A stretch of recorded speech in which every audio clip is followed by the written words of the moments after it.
Magandang araw mga kadudis. Nagluluto tayo mga kadudis ng ulam. Pananghalian at hapunan na yan mga kadudis. Niluto ko na. Bigayan ng kanan ding hipon tsaka alimangong maliit. Yan na. Nakakasilaw mga kadudis kaya hindi ko siya ayan mga kadudis. Ang ginawa ko, ginataang ko para masarap. Kasi nagsigang na tayo niyan. Marami ang bigay sa amin mga kadudis. Kasi nga tumulong si tatay sa paghuhuli roon. Nagsigang na tayo niyan. Nahipon, halabos. Ngayon, ang ginawa ko na mga kadudis. Ginataan ko mga kadudis. At lalagay na natin yung unang gata.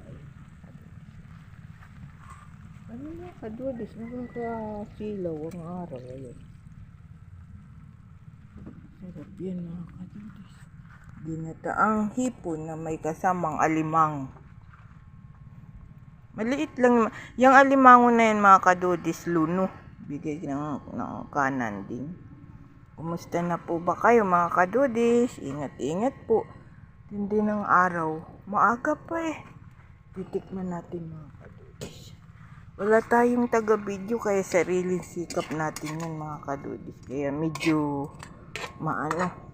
di maganda. Tikman natin mga kadudis.